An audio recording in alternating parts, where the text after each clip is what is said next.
Greetings and welcome to this week's episode of UC Weekly News. I'm your host, as always, David Danto, and we're starting a new feature. Actually, kind of started it last week, but I didn't have the video ready. So here's the video. Let me introduce it to you.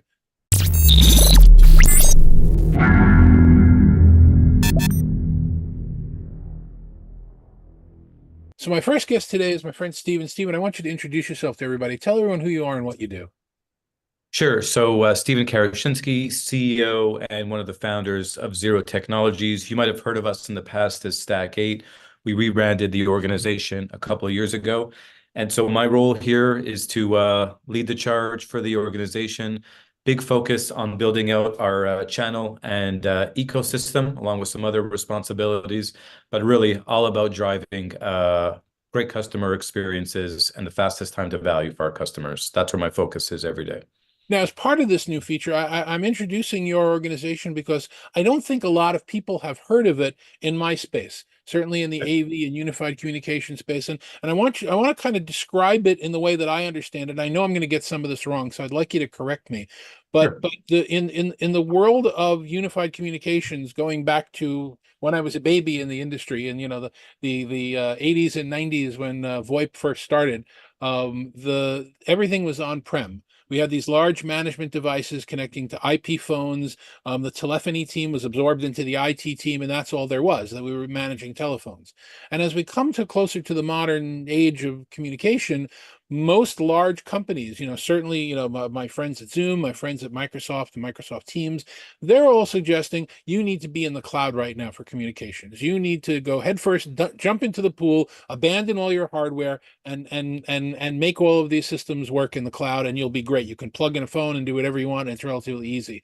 And that's not a horrible message, except for the fact that when I looked at the numbers a couple of weeks ago, 6 million users still on-prem VoIP devices, an enormous number. It's, the death of the phone has been greatly exaggerated for years and Agreed. years. Agreed. So what your company does in a small summary, and please detail this out for us, is you look at those 6 million people and you say, you don't need to jump into the pool all the way first. You don't need to abandon all of this. We can help support you and handhold and do all the MACDs and all the changes for you as you slowly migrate into the cloud, whether you want to do it in 6 months or 6 years or never, and always be a hybrid environment. We can help you manage that, which is a pretty unique message, I think. Did I kind of get that right? So, I mean, that's right. I think what our core is, we're not as much caught up on cloud or on-prem, on hybrid, excuse me. The customer's environment and their needs and what's important for them from a requirements perspective will dictate that. What we're focused on is making this stuff as simple and easy for customers to use, to manage, to migrate, and helping them get the most of the technology. You made a comment as it's easy, move to the cloud, plug and play. That's not real life. It should be easy in 2024.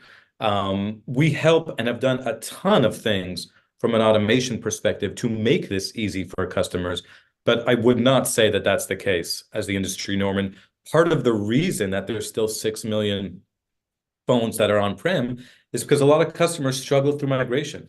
These things get delayed, they get slowed down. There's frustrations just on the telco side from simple porting numbers. It's still as complicated today as it was 20, 30 years ago. So there's a lot of room of improvement to make this a better experience for our customers, help them reap that ROI. And that's what we're focused on first and foremost as a company. Cloud, hybrid, on-prem, it's whatever makes sense for the customer. Okay. Where are your customers? What regions do you operate in? So our customers operate all over the globe. We focus on customers that are headquartered in, the US and Canada, or at least where IT decision making is in the US and Canada. But our customers have sites, facilities, operations really globally, and we're supporting customers 24/7. And give me an example of a couple of the things that typical telephony customers would be dealing with, that when they work with your organization, it's no longer something they have to worry about. It kind of washes off their hands. Yeah, absolutely. So I think it's probably first and foremost important to share some context, and I think how we differentiate ourselves from the traditional folks that are in the space. And One clear one, and we kind of define ourselves as having the most complete offer in the industry. And what gives us the confidence and the ability to say that is the fact that when we're working with a customer, we're really looking at things across the entire customer journey, from when they're at the consideration or decision-making phase through implementation and day two support. And while everyone out there does migrations, so like focuses on that day one event, that migration, that let me move you from, A to B, there's very few people, if no one, who's got services and solutions to make day zero and day two simple and easy. And let me just give you one simple example. So day two, where, according to Gartner and all the other research firms, 80% of the life cycle or time spent, the TCO, if you will, is on that day two, because after day one and it's implemented, you're living with this stuff forever. So one area we played is we've built a management platform to help automate moves, adds, and changes completely. We could push this stuff down to level one, entry-level facilities folks, office managers, site managers, and have simply taken all of the need for high-level telephony expertise, certain manufacturer expertise with the ones that we focus on and play with, albeit Microsoft and Cisco, and allow anybody, someone like me, to make moves, adds, and changes in a safe, secure way in 20, 30 seconds, as opposed to having to have level two, level three engineers who are very expensive, who are severely, like significantly skilled, spend their time doing really basic administrative tasks.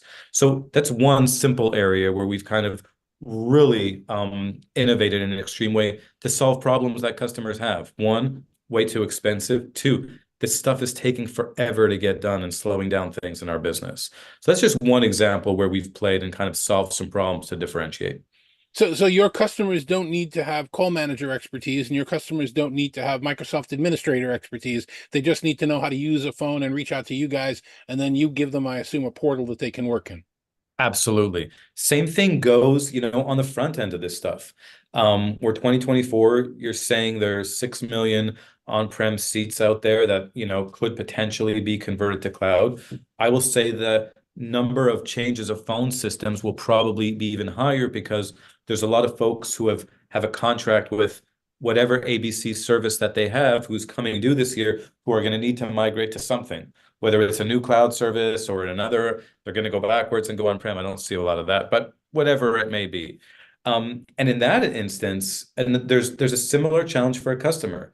So they want to make a change, but they don't really know what's in their system, how it was configured, what their actual numbers are, what their usages look like, what carriers they're with, how their hunt groups have been mapped out, what's happening in their auto attendance.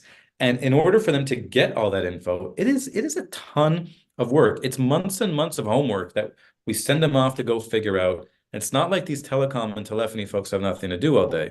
They're already buried with more projects than they need, et cetera, et cetera. So we've developed some tooling and technology here to really simplify this process from A to Z.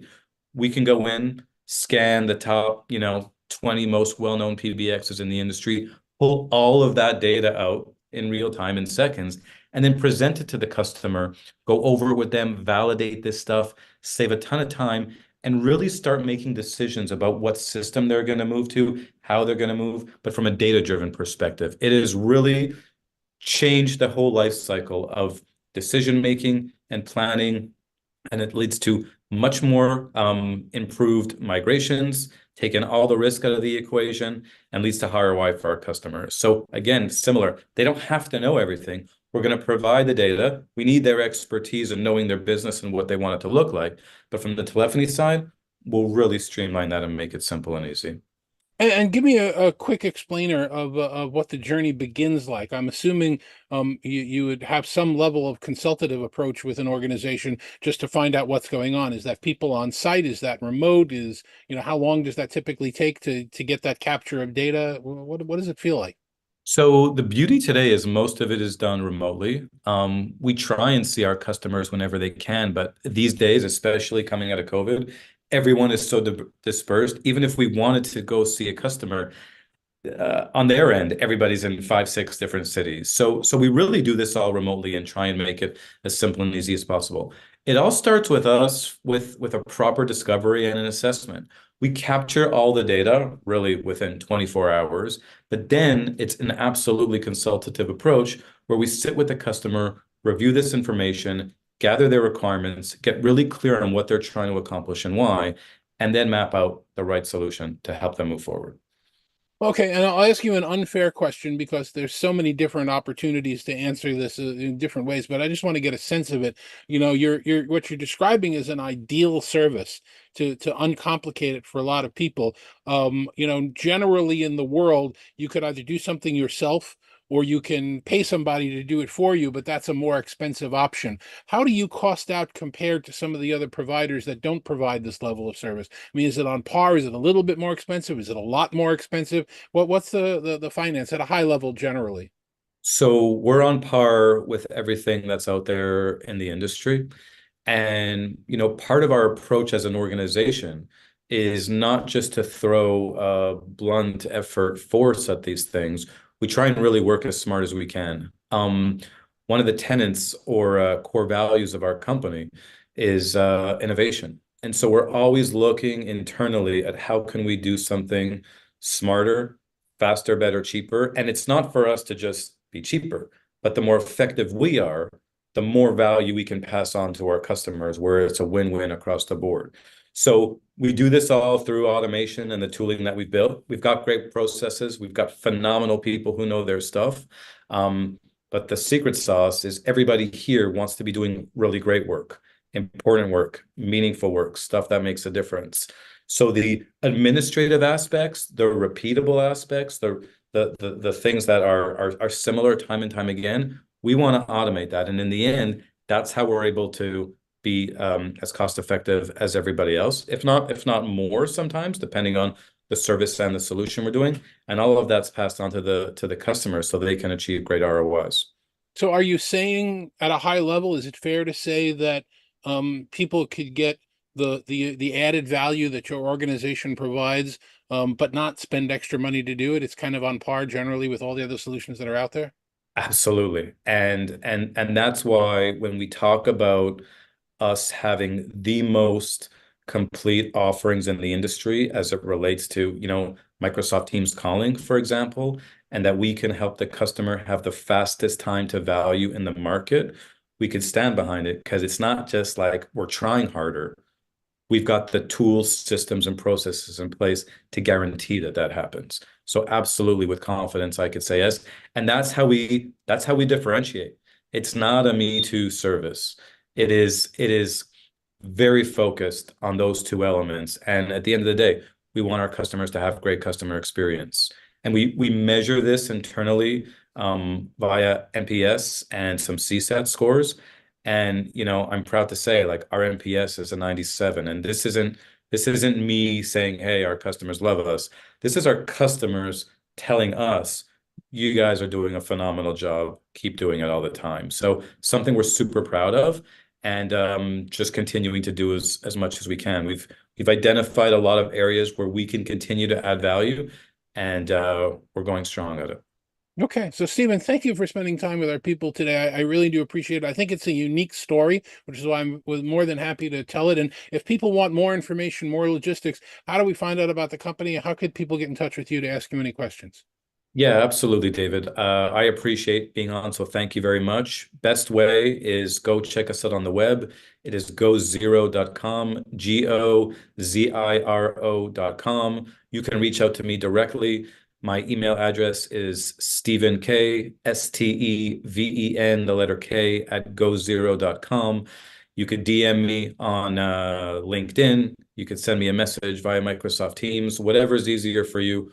We'll get in touch, and I'd love to have a conversation. All right, so my second guest today is my friend Amber Allen. Amber, tell everybody who you are and what you do in our industry. Yeah, I am the CEO of DoubleA Labs, and I built a technology platform that 10x's attention. Okay, so before you were at DoubleA Labs, give us a little sense of your journey. Where did you come from? Well, I was a corporate kid, so I started at Disney and then went to Warner Brothers, and had the pleasure of getting to help be a part of the founding team for esports with Riot Games. And then I started my own business. So I created, worked for Higher Tech and got to do campaigns like Friends, the TV show, got to create their app that had 1 million downloads. If there was like a technology from Discord to HTC Vive to Magic Leap, I got to work on it. So I'm a tech nerd. That's awesome. Well, you're one of the few people on my show who know what Discord is, so that's good. I get them every once in a while. Usually they play guitar, but that's another story. That's a shout out to you, David Maldo. But anyway, so tell us a little bit about what DoubleA Labs is. I mean, from a high level sense, the first time I looked at it, I was kind of thinking sort of like a Second Life platformy thing for communication, and it's sort of HR, but it's sort of collaboration, and it's really not like anything else that's out there. Yeah, it's interesting you say like what's out there. I actually created a category for it called FFI, Focus Frequency Index, because what I found is we weren't actually monitoring the engagement and attention per hour. And so what FFI does is it actually monitors how attention engagement within an hour. So your normal Zoom, I mean, we know on a good day, honey, if you got 20 people in a room, you're looking at about an FFI score of 2 active engagements per person per hour. On our product, in different age groups, our age groups of 40 and above are closer to 15 to 20 FFI. Our 18 to 25 is more like 150 to 200.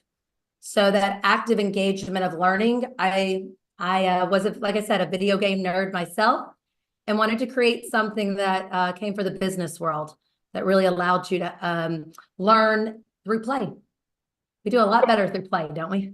Absolutely. So I'll share some video of it right now. So like I said, at first glance, it kind of looks like we're all in some sort of staging area. And obviously those staging areas can be variable. And I see either pictures of people's icons or live video of them, depending upon where they are. And I can see who else is on the platform. And what other kinds of things can I do on there? Yeah. So one of the big things is you learn at your own pace. And that's a big one, right? So if you're noticing on the footage, you and I are in the room and we're talking about a topic, but you can click on something, let's say it's a reading thing, and I can watch a video and we'll be on the same page. So the biggest thing is we're making sure that meetings are dynamic again. And they say now 92% of people on Zoom are multitasking. So the biggest thing we wanted to do is keep people present and engaged. And Lord knows that you can see from the content that's pulled in, it's a sandbox. Think of it as a visual UI, UX wrapper for your own content. Because Lord knows we have enough content out there, right? You've got your videos, you've got your CRMs, you've got your learning models out there that you love. You can pull all of that in one space and help it be more bite-sized.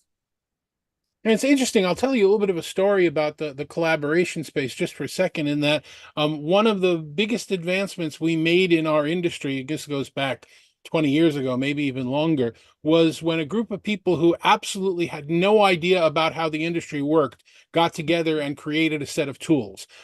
They did a lot of really stupid things. It took like 5-6 minutes to reboot their system, which was just insane. But they were able to bring completely different perspectives. And what you have here is the opportunity to do that coming from the gaming space. Obviously you're looking at this as a learning and engagement tool for which it's fabulous. But one of the biggest problems we have with, this idea of remote work and hybrid work and distributed workforces and distributed learning is we haven't really solved that problem of togetherness when we're apart. We've kind of worked out the ability to do instant messages and on shared platforms and all kinds of really wonderful tools that have evolved and are continuing to, but there's really very little way for me to sit down here in my office in my basement in New Jersey and know who else is around unless I'm fishing for them.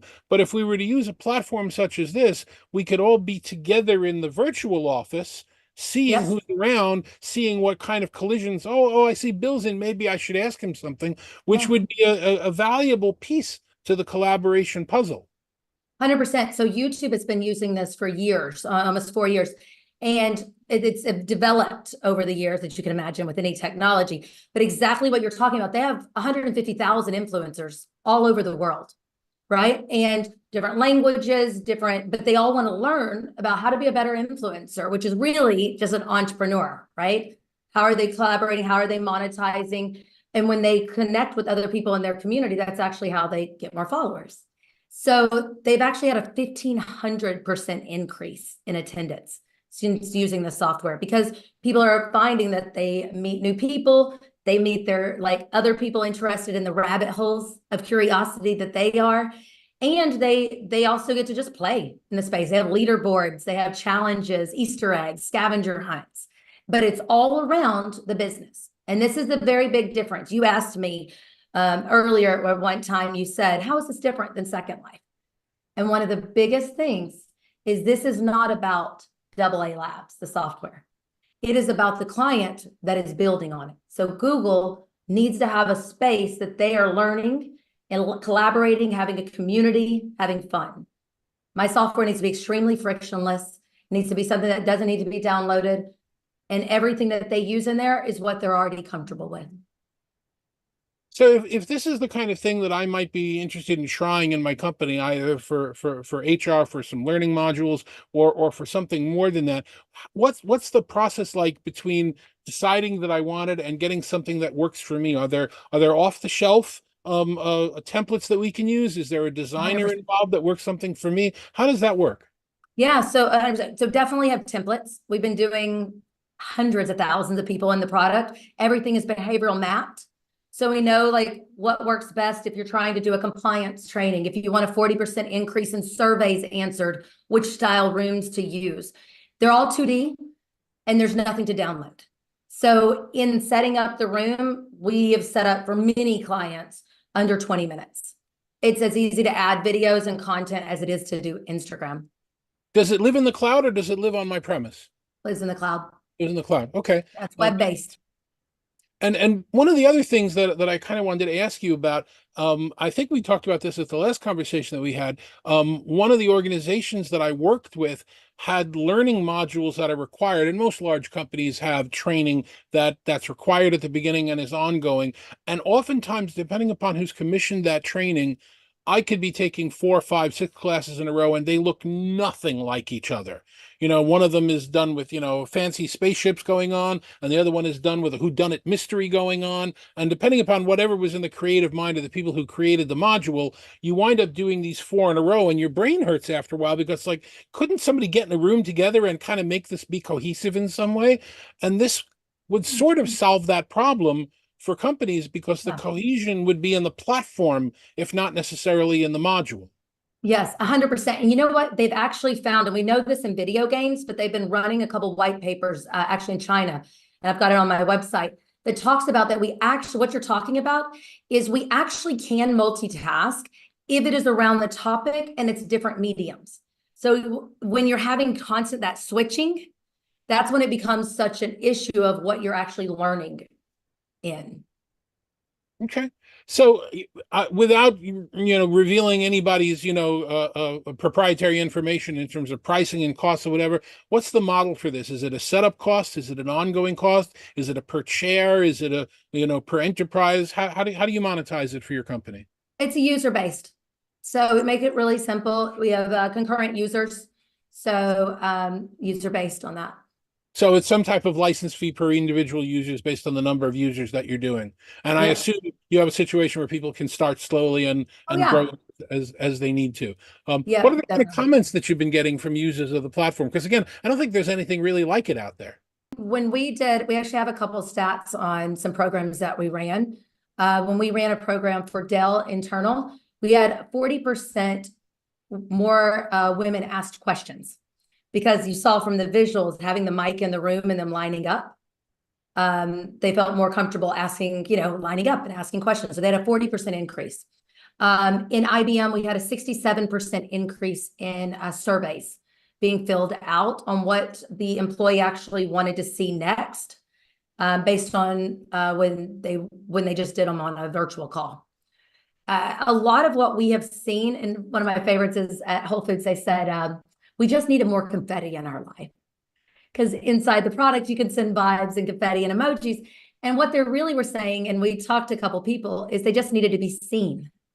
And I think that's one of the biggest things that we are finding from our clients is being able to actually be seen in the product and feel like you have a voice in the easiest way of what we used to do in real life, body language, right?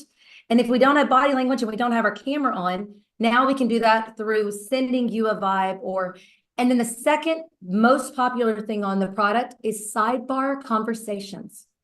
My gosh, how much serendipity happens from a good water cooler moment, right? So you've come up with a way to electronically duplicate the white spaces that we're all dying for.